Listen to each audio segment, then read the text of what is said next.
You ask Tiger to solve. This deals with linear equations with one unknown. The final result is y equals 1. Let's solve it step by step.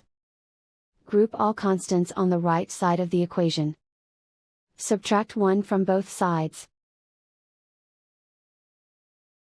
Group like terms.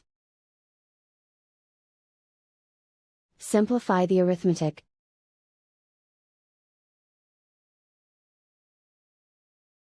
Convert the y into a positive number.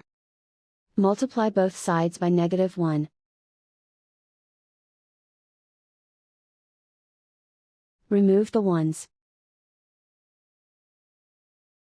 Simplify the arithmetic. And so the final result is y equals 1.